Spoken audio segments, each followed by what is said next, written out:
श्री शिवाय नमस्तभ्यम दोस्तों, हर हर महादेव। कैसे हैं आप दोस्तों? आज सभी को तो पता है कि शारदीय नवरात्रि अब शुरू होने वाली हैं। शारदीय नवरात्रि का प्रारंभ 3 अक्टूबर से और समापन 11 अक्टूबर को होगा और 12 तारीख को दशमी तिथि पड़ेगी। तो दोस्तों, शारदीय नवरात्रि में पूज्य गुरुदेव पंडित प्रदीप मिश्रा जी की कथा से सुन करके समझ करके बहुत ही सुंदर से 3 उपाय लेकर के आई हूँ। पहला उपाय है आपकी मनोकामना के लिए, दूसरा उपाय है आपके रोग बीमारी के लिए और तीसरा उपाय है अगर कोई भी प्रॉपर्टी है, कोई भी चीज़ है वो बिक नहीं रही है या आप कोई चीज़ खरीदना चाहते हैं या कोई विशेष कामना है तो उसके लिए।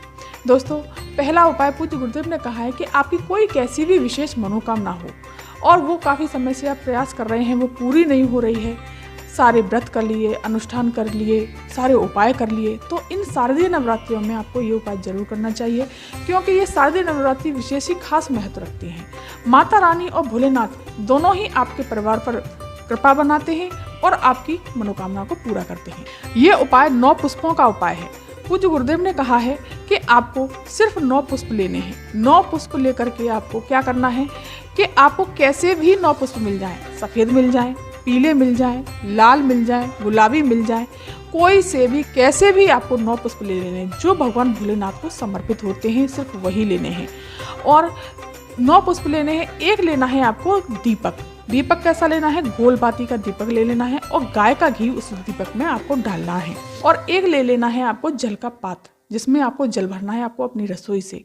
इस उपाय को करने से निश्चित ही भोलेनाथ आपकी कामना को पूरा करते हैं और आपके घर में सुख शांति का संचार बनाते हैं। दोस्तों, पूज्य गुरुदेव कहते हैं कि ये उपाय माता सीता जी ने किया था।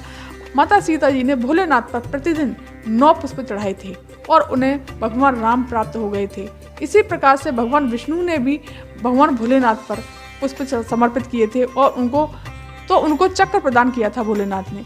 इसी प्रकार से आपको अपनी अगर कामना पूरी करवानी है या करनी है तो आपको इन नवरात्रों में ये उपाय जरूर करना चाहिए। आपने लाल पुष्प ले लिए, लेकिन आपको एक बात का विशेष ध्यान रखना है, लाल पुष्प आपको लेने हैं या सफ़ेद लेने हैं, जो भी पुष्प लेने हैं वो एक ही तरह के लेने हैं। ये नहीं है कि हमने दूसरा किसी और कलर का ले लिया, तीसरा किसी और कलर का ले लिया, नहीं। आपको सारे पुष्प एक ही कलर के लेने हैं और एक जैसे ही, और 9 दिन तक आपको एक ही कलर के एक ही पुष्प चढ़ाने हैं। आपको क्या करना है? 9 पुष्प पहले जाएंगे शिव मंदिर जाकर के आपको उत्तर दिशा की तरफ मुख करके खड़े हो जाना है और सबसे पहले भोलेनाथ पर जल समर्पित करना है श्री शिवानंद मंत्र का जाप करते हुए और अपनी कामना को कहते हुए। और फिर आपको एक एक करके 9 पुष्प समर्पित करने हैं। लेकिन 9 पुष्प में आपको किस प्रकार से समर्पित करने हैं दोस्तों, ये आप जान लीजिए। आपको फूल का मुख भोलेनाथ की शिवलिंग से टच कराता हुआ होना चाहिए, डंडी का भाग बाहर की तरफ होना चाहिए। इस तरह से आपको 9 पुष्प समर्पित करने हैं और आपको अपनी मनोकामना बोलनी है। आपको पहले दिन तो आपको अपनी मनोकामना बोल देनी है और फिर आपको आखिरी दिन अपनी मनोकामना बोलनी है। ये उपाय आपका 9 दिन तक लगातार चलेगा। फिर दूसरे दिन आपको जाना है और फिर आपको एक घी का दीपक लगा देना है और अपनी कामना कहते हुए सीधे घर चले आना है। अब दूसरे दिन जाएंगे, दूसरे दिन जाकर के आपको 9 पुष्प की संख्या आपको कर लेनी है 18। 9 एक 9, 9 दूनी 18। दूसरे दिन दुगनी कर लेनी है, 18 कर लेनी है। 18 पुष्प फिर जाएंगे, जल का पात्र समर्पित करेंगे, एक दीपक जलाएंगे और 18 पुष्प कर देंगे। लेकिन बीच में आपको अपनी कामना नहीं बोलनी। तीसरे दिन जाएंगे, तीसरे दिन 27 पुष्प जाएंगे, लेकिन आपको एक ही कलर के एक जैसे ही पुष्प ले जाने। इससे भोलेनाथ और माता पार्वती दोनों खुश होकर के आपकी कितनी भी बड़ी मनोकामना होगी जो कि काफ़ी समय से प्रयास कर रहे हैं वो पूरी नहीं हो रही, वो जरूर पूरी होगी। फिर आपको इसी प्रकार से क्रम करते जाना है। फिर लास्ट वाले दिन 81 पुष्प लेकर के जाने हैं क्योंकि इनके क्रम 9 का पहाड़ा पढ़ लीजिए और 9 का पहाड़ा पढ़ने के बाद में आपको पता चल जाएगा कि 9 दुगने होते चले जाएंगे। 9वें दिन 81 पुष्प लेकर के जाने हैं। इसी प्रकार से आपको एक दीपक लगाना है, जल चढ़ाना है और 81 पुष्प एक एक करके समर्पित करने हैं। अब आप ये सोच रहे होंगे कि 81 पुष्प समर्पित कैसे करेंगे, सारे पुष्प तो नीचे गिर जाएंगे। कोई बात नहीं, आपने समर्पित किए ना, बस उतना ही बहुत है। आपने समर्पित किए, वो नीचे गिर जाते हैं तो इसमें कोई दोष नहीं है, कोई बुराई नहीं है। फिर समर्पित करने के पश्चात अपनी कामना को कहना है 9वें दिन और भोलेनाथ से प्रार्थना करने के पश्चात सीधे घर चले आना है। बहुत ही सुंदर सा अचूक उपाय है। इस उपाय को आप जरूर करिएगा क्योंकि नवरात्रि, शारदीय नवरात्रि में माता रानी बहुत ही जल्द प्रसन्न होती हैं। तो दोस्तों, अब चलिए जानते हैं दोस्तों दूसरा उपाय। जो दूसरा उपाय बताया है रोग बीमारी के लिए, आपको ऐसा लगता है कि मेरे घर में कोई बड़ा रोग ना आ जाए, या आपके घर में कोई बड़ा रोग है, या आपको भय लगता है, बहुत कष्ट जा रहा है, बहुत परेशानियां झेलनी पड़ रही हैं और बीमारियां दूर नहीं हो रही हैं, दवाइयां लग नहीं रही हैं, तो आपको क्या करना है, एक तांबे का कलश लेना है। कल से ये उपाय शुरू कर दीजिए। एक तांबे का कलश लेना है और उसमें जल भर लेना है। जल भर करके आपको अपने घर में कहीं भी आपको रख देना है। रख करके दूसरे दिन सुबह उठ करके आपको उसमें डालनी है एक बेलपत्री। आपको वो कलश पूरे घर में घुमाना है। पूरे घर में घुमाने के बाद में आप श्री शिवाय नमः मंत्र का जाप करना है और फिर सीधे पहुंच जाना है नीम के वृक्ष के नीचे। नीम के वृक्ष के नीचे पहुंच करके उस कलश को आपको जल को समर्पित कर देना है। नवरात्रि के दिनों में नीम के वृक्ष के नीचे सारी देवियां विराजमान होती हैं, सारी शक्तियां विराजमान होती हैं, और तो आपको वहां पर जाकर के श्री शिवाय नमः मंत्र का जाप करना है और वो जल आपको समर्पित कर देना है।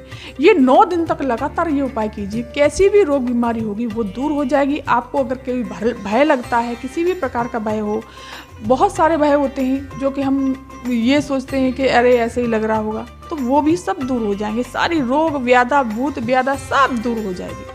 दोस्तों, आपको डरने की जरूरत नहीं है। बाबा आपके साथ हैं। भोलेनाथ की कृपा आपके ऊपर हमेशा बनी रहेगी। माता रानी और हमेशा कृपा बरसाएंगी। अब चलिए दोस्तों, जानते हैं तीसरा उपाय।